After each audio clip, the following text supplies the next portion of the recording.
ٹھیڑی ضلع کھیرپور کا ایک پیارا سا قصبہ ہے اور اسی زمین پر ایک ایسی عمارت موجود ہے جو نہ صرف عبادت کا مقام ہے بلکہ علم و ہدایت کا ایک مرکز بھی ہے۔ جامعہ دارالہدیٰ۔ یہ مسجد صرف مقامی نہیں بلکہ دور دور سے لوگ یہاں روحانی سکون کے لیے آتے ہیں۔ اس کی سنگ بنیاد 1897 میں حضرت مولانا سید تاج محمود امروٹی صاحب نے رکھی تھی۔ دارالہدیٰ مسجد میں سامنے سے داخل ہونے کا یہ ایک پہلا، دوسرا اور تیسرا دروازہ ہے۔ اس کے علاوہ بھی یہ پیچھے سے داخل ہونے کا چوتھا دروازہ ہے۔ دارالہدیٰ مسجد کے ساتھ عیدگاہ بھی ہے اور یہاں نماز جنازہ بھی پڑھائی جاتی ہے۔ مسجد میں یہاں بہت سارے پیڑ پودے لگے ہوئے ہیں جو گرمی کو بالکل کم کر کے قدرتی ہوا کو ٹھنڈا بنانے کا ذریعہ بنتے ہیں۔ اس مسجد میں 2 وضو خانے ہیں، ایک وضو خانہ دروازے کے بالکل پاس ہی میں اور دوسرا وضو خانہ ہال والی سائڈ کے پاس۔ یہ ہے اس مسجد کا صحن جو تیز دھوپ اور گرمی کی وجہ سے بالکل خالی ہے، اور صحن کے علاوہ یہ ہے یہاں کا برآمدہ جہاں پہ اسٹیبل ماحول میں نماز پڑھائی جاتی ہے۔ کیونکہ ابھی نماز کا ٹائم نہیں ہے تو یہ برآمدہ خالی پڑا ہوا ہے۔ برآمدے کے علاوہ یہ ہے یہاں کے ہال کا ویو۔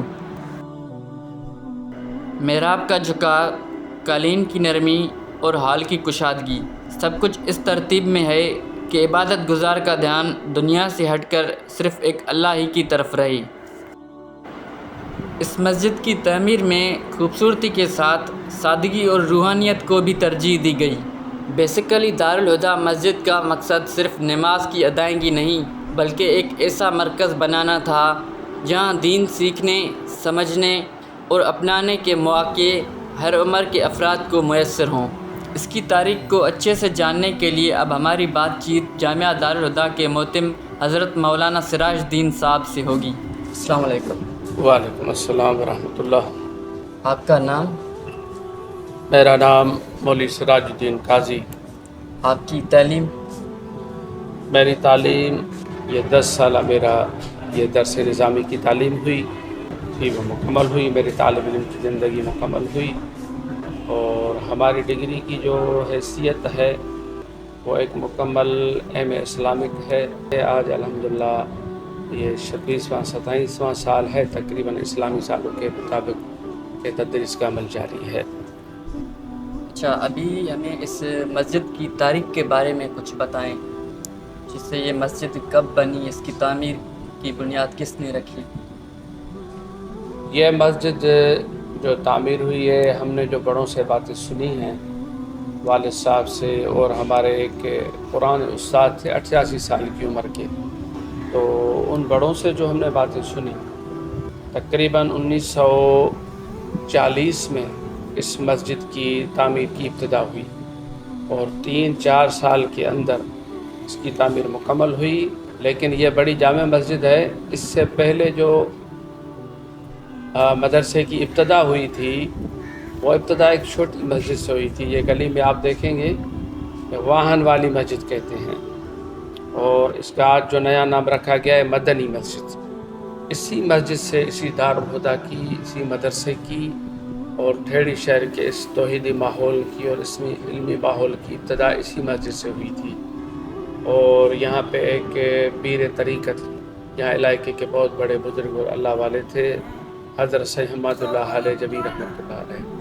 وہ جب یہاں آئے تو انہوں نے یہ واہن والی چھوٹی سی مسجد یہاں تعمیر کروائی تھی۔ اس وقت جو آپ تعمیر دیکھ رہے ہیں یہ بعد میں تعمیر ہوئی ہے، یہ توسیع ہوئی ہے، نئی عمارت ہے۔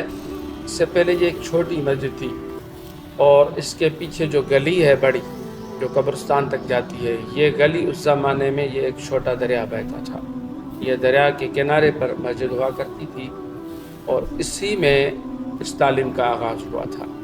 حضرت سید حماد اللہ نے یہاں رہائش آ کر اختیار کی، پھر کچھ مقامی تعلیم اور چند مختصر 5-6 طلباء جو مسافر ہوتے تھے ان کے لیے 2 کمرے بنائے گئے تھے۔ پھر جیسے جیسے تعلیم کا سلسلہ آگے بڑھتا گیا اور طلباء آتے گئے، مسافرین دور دراز علاقوں سے، اس پورے ہند و پاک سے اور پھر بنگلہ دیش، برما، ایران، افغانستان، سعودی عرب، جب ان ممالک سے آتے گئے تو جگہ کم پڑتی گئی، تو پھر ایک اور جگہ مسجد کی گلی کے دوسرے طرف میں یہ جگہ وقف کی گئی، یہاں کے بڑوں نے وقف کی تھی، اور الحمدللہ پورے شہر کا ماحول جڑا ہوا تھا، اور ابھی تک الحمدللہ جڑا ہوا ہے۔ ہمارے شہر کی تاریخ ہے کہ جتنے بھی قبائل ہیں، جتنے بھی قومیں ہیں، چاہے کہ ہر ایک کا مزاج اپنا اپنا ہے، ہر ایک کی طبیعت اپنی اپنی ہے، لیکن مذہبی اور اصلاحی امور پر سب یکجا ہیں، الحمدللہ آج تک ہیں۔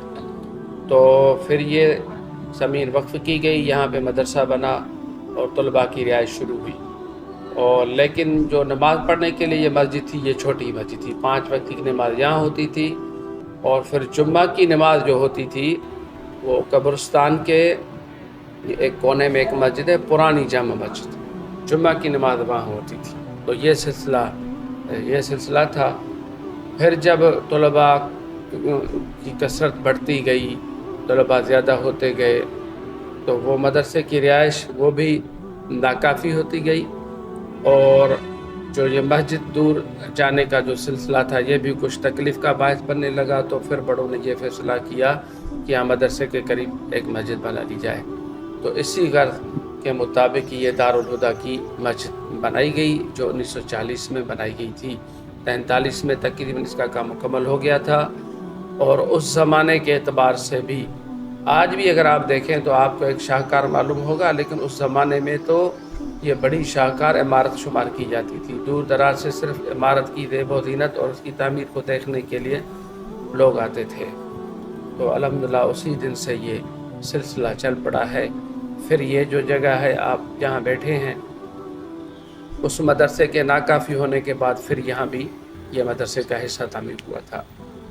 تو یہ 3-4 حصوں میں یہ مدرسے کی مختلف مراحل میں تعمیر ہوئی، جو آج تک الحمدللہ اچھا، اس کی جو بنیاد ہے، مطلب یہ چھوٹی مدرسے، چھوٹی دارالہدیٰ جو پہلے جس کی بنیاد کب رکھی گئی تھی، پہلے کون سا سن تھا؟ اس کے بارے میں جو تاریخ نقل ہوتی ہے، ایک اینٹ ہمیں یہاں ایک پرانی دیوار کی بنیاد سے ملی تھی، جس میں 1902 کا سن لکھا ہوا تھا۔ تو اس سے پتہ چلتا ہے کہ 1902 میں یہ اس عمارت کی بنیاد تھی، لیکن تعلیم اس سے پہلے بھی تھی۔ ایک تاریخ 1897 کی بھی ملتی ہے، لیکن یہ وہ تاریخیں ہیں کہ جس میں باقاعدہ مسافر طلباء کا سلسلہ شروع ہوا، اور لوگوں کی رہائش کا انتظام ہوا، گھروں سے کھانا جمع ہوتا تھا۔ تو ایک تاریخ یہ ہے، لیکن یہ مسافر طلباء کی ہے۔ مقامی جو تعلیم تھی وہ اس سے پہلے ہے۔ اس زمانے میں فارسی دفتری زبان ہوا کرتی تھی، حکومت کی زبان ہوا کرتی تھی، تو فارسی کتابیں بچوں کو پڑھاتے تھے، جیسے یہ گلستان ہوئی، کوستان ہوئی۔ تو یہ مقامی تعلیم تو پہلے سے تھی، لیکن 1897 سے باقاعدہ اس کا آغاز ہوا ہے، اور بڑے اخلاص سے یہ مسجد بنی تھی۔ ہم نے بڑوں سے سنا ہے کہ جب سائیں حبیب اللہ نے ارادہ کیا تھا اس مسجد کو بنانے کا، تو گھر میں عورتوں میں بھی جا کر اعلان کرتے تھے کہ اب ہم مسجد بنانے کا ارادہ کر رہے ہیں، آپ بھی اس میں تعاون شامل کریں۔ عوامی چندے کا جو اعلان ہوا تھا، تو اسی وقت، اسی پہلے ہی بیان میں عورتوں نے اپنے زیور اتار کر دے دیے، کسی نے ہار اتار کر دے دیا، کسی نے بالیاں اتار کر دے دی، بے عینی اسی سنت کے مطابق جیسا نبی پاک صلی اللہ علیہ وسلم نے ایک جنگ میں اعلان کیا تھا چندے کا، تو اسی وقت عورتوں نے اپنے زیور اتار کر دے دیے تھے۔ تو اتنے اخلاص سے اس میں لوگوں کی دعائیں تھیں، تمنائیں تھیں، اسی بنیاد پر یہ مسجد بنی ہے۔ آج بھی آپ محسوس کریں گے، آپ ٹھیڑی یا آس پاس کے لوگوں سے پوچھیں تو وہ آپ کو بتائیں گے، آپ خود بھی محسوس کریں گے، آپ کسی دوسری مسجد میں بھی نماز پڑھیں اور یہاں آ کر بھی نماز پڑھیں تو آپ کو ایک انتہائی عجیب و غریب قسم کا سکون محسوس ہوگا، یہاں روحانیت محسوس ہوتی ہے۔ اچھا، اس کے علاوہ یہاں پہ کون کون سے عالم پڑھا چکے ہیں؟ یہ تو بہت لمبی تاریخ ہے، اس کا پورا سلسلہ تو کچھ مشہور مطلب؟ ہاں، پورا سلسلہ تو تحریر میں نہیں ملتا، لیکن جو کچھ ملتا ہے اسی کے مطابق یہاں جو ایک بڑے عالم رہ چکے ہیں، ڈیرہ غازی خان سے تھے، استاد سائیں محمد لغاری रहमतुल्लाह अलैह, जो हज़रत साईं हम्मादुल्लाह के भी उस्ताद थे, वो यहाँ पढ़ा चुके, और उन्हीं के साथ हज़रत साईं हम्मादुल्लाह हलजवी, जो यहाँ के पहले उस्ताद शुमार किए जाते हैं, जिन्होंने बड़ी तौहीद की तहरीक यहाँ चलाई थी। शिरक और बिदात को ख़त्म करने के लिए उन्होंने बड़ी मेहनत की थी। और उसके बाद फिर उनके कुछ शागिर्द हुए, जिसमें साईं मौलाना हबीबुल्लाह कादी थे, साईं मौलाना अज़ीज़ुल्लाह कादी उनके भाई थे, फिर उनके शागिर्द थे, फिर जो मशहूर इनके शागिर्द पैदा हुए जो 40 साल तक यहाँ तदरीस करते रहे, जिसमें मौलाना उस्ताद साईं अब्दुल हादी रहमतुल्लाह अलैह थे, वो भी ठेड़ी के मेमन थे। उस्ताद बिलाल रहमतुल्लाह अलैह, उस्ताद अब्दुल्लाही घोटो साहब रहमतुल्लाह अलैह थे, और इसी तरह उस्ताद साईं कुतुबुद्दीन रहमतुल्लाह अलैह और उस्ताद साईं मोहम्मद अमीन मेमन, वो भी यहाँ ठेड़ी के थे। तो ये यहाँ के बड़े मशहूर आलिम थे, जिन्होंने साल तक यहाँ तदरीस की थी।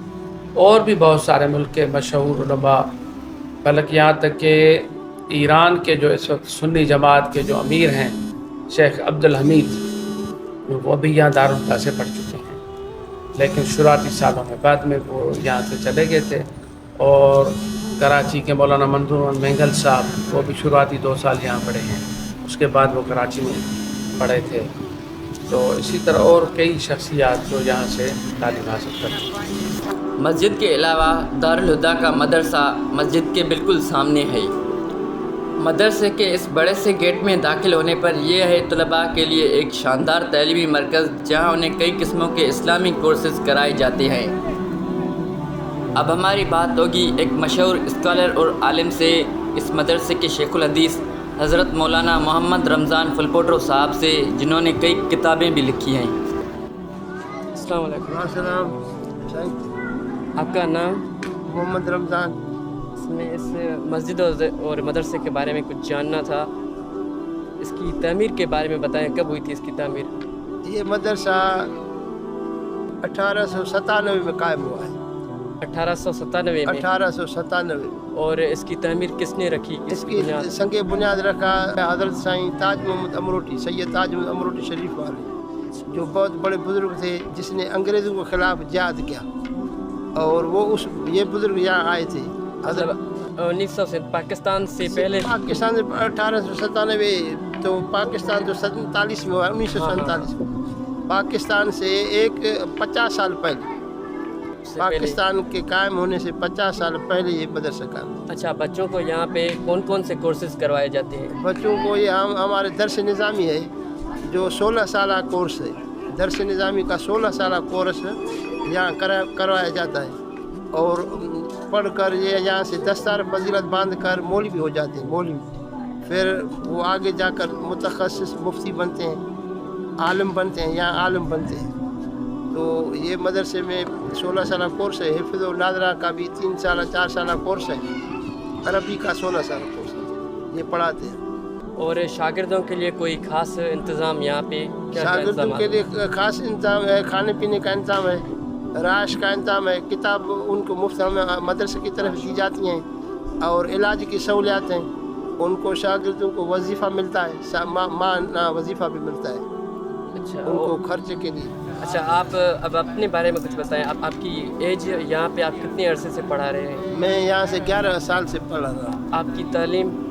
मेरी एम है इस्लामिक कल्चर में, शाह अब्दुल लतीफ़ यूनिवर्सिटी से, और वफाकुल मदारिस अल अरबिया से मैं फाजिल हूँ, दर्स निज़ामी का भी फाजिल हूँ। अच्छा, और आपने कुछ किताब लिखे हैं मैंने सुना? हाँ, हमारी किताबें अल्हम्दुलिल्लाह हैं। 50 किताबें हमारी शाये शुदा हैं, जिसमें एक किताब है प्यारो पैगम्बर सल्लल्लाहु अलैहि वसल्लम गैरों की नज़र में।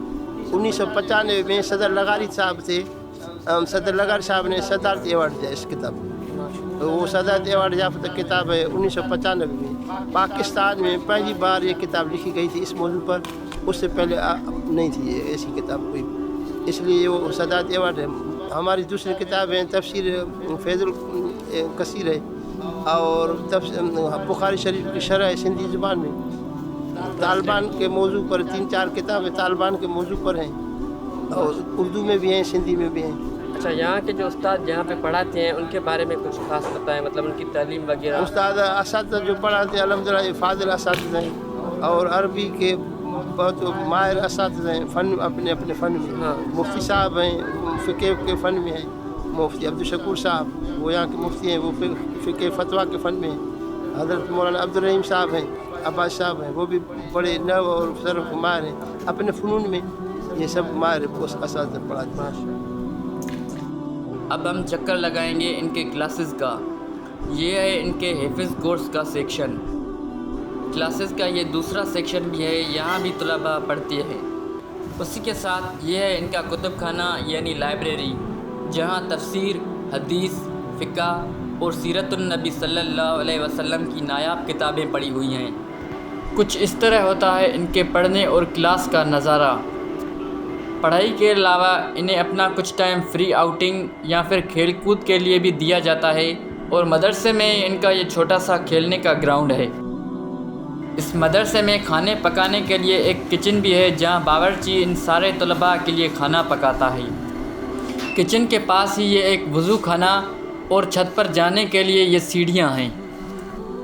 ये नज़ारा होता है मदरसे का छत से, और यहाँ पे तलबा चारपाइयों पे भी बैठे हुए थे। मदरसे की इस छत से दारुल हुदा मस्जिद का भी एक प्यारा सा मंज़र नज़र आता है। और अब आखिर में हमारी बातचीत होगी यहाँ के एक तालिब इल्म से। अस्सलाम वालेकुम। वालेकुम अस्सलाम। क्या हाल है? खैर अल्हम्दुलिल्लाह, अल्लाह का एहसान है, आप सुनाएं। अल्हम्दुलिल्लाह खैर। आप यहाँ पे पढ़ते हो? जी जी अल्हम्दुलिल्लाह। क्या नाम है आपका? मोहम्मद खान। मोहम्मद खान। जी जी। आपकी यहाँ पे क्या रूटीन होती है सारे सुबह से लेकर रात तक? आप मतलब क्या क्या करते हो यहाँ पे? जी हाँ, सुबह सवेरे हम उठते हैं नमाज के लिए, आज़ान के बाद उठते हैं, जाकर नमाज वज़ू करते हैं, उसके बाद सुन्नत अदा करते हैं, फिर नमाज़ पढ़ते हैं और फिर मदरसे में आते हैं।